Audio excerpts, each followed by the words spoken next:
हाग्रामा महिलारिनि दैदेननाय BPF सरकार थानाय समाव जोंनि बड'लेण्ड ओनसोलनि आइजोफोरखौ थगायदों। बिथाङा बुंदोंमोन जे थलासे सना होगोन होननानै। गासिबो बड'लेण्ड ओनसोलनि आइजोफ्रा बिथांखौ बोराबजोब्बाय।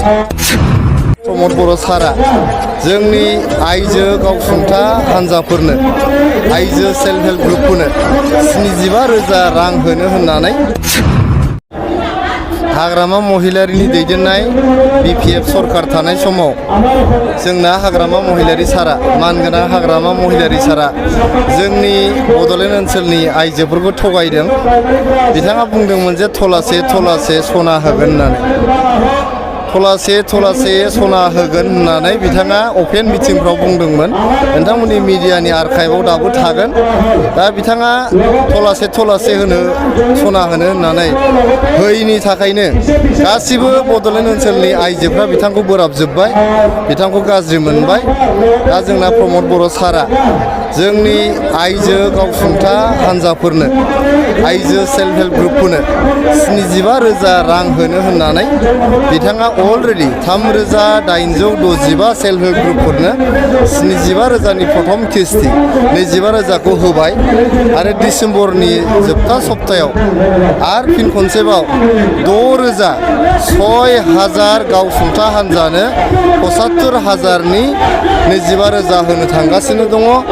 आरो फैगौ बोसोरनि गोदान बोसोराव गोदान मोनसे खौरां, मोजां मोनसे खौरां, गुड निउज आइजोफोरनि थाखाय जायफोरहा 25,000 मोनखांखाबाय बिथांमोननो गोदान बोसोराव 75,000नि सेकेन्ड किस्ति 25,000खौ होनो थांगासिनो दं।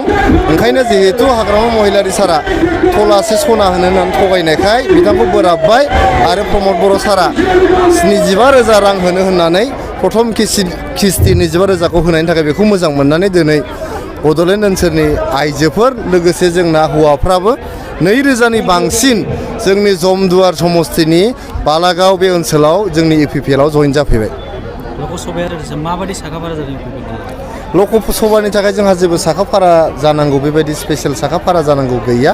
नोंथांमोना मिथिगौ जे जोंनि भारतनि प्रधान मन्त्रि मानगोनां जोंहा नरेन्द्र मदि बिथांखौ फिन खनसेबाव थामथि खेबनि थाखाय प्रधान मन्त्रि खालामनो थाखाय सारा भारतनि गेजेरावनो मोनसे प्रिपेरेसन सोलिगासिनो दं। जोंनि आसामावबो जोङो NDA हान्जाया NDA नेशनेल डेम'क्रेटिक एलायन्स जे दङ बियो 12थानिबो बांसिन MP देरहानानै बिथांखौ प्रधान मन्त्रि खालामफिननायनि जोङो नाजागासिनो दङ। जोंनि BTRआव मोननै समस्ति दङ, क'क्राझार आरो दरं उदालगुरि। जोङो मोननैबो समस्तिखौनो NDAया देरहागोन।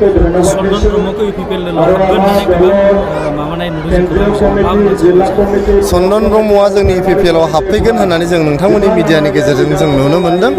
जोंनि हान्जायाव चन्दन ब्रह्म बिथाङा हाबफैगोन ना हाबफैया बिनि सोमोन्दै सावरायनाय जायाखै। आं एटलिस्ट मिथिया बिथाङा हाबफैगोन ना हाबफैया। जोंनि हान्जायाव दिनै नोंथांमोना नुबाय बालागावआव दिनै जमदुवार समस्तिनि सिङावनो 2,000नि बांसिन जइन जाबाय। गतिके चन्दन ब्रह्म बिथाङा जोंनि UPPL हान्जायाव हाबफैयोबा बे गिदिर बाथ्रा जानाय नङा। दिनै हाग्रामा महिलारि बिथांखौ गासैबो गाज्रि मोनजोब्बाय। बिथांनि आगोलनि लोगोफोरा, बिथांनि मावथिफ्रा, दैदेनगिरिफ्रा गाज्रि मोनफैबाय। गाबोन जुदि चन्दन ब्रह्मनि बादै गुबुन दैदेनगिरिफ्राबो UPPLआव हाबफैयोबा बियो आसरित जानांगौ जेबो गैया।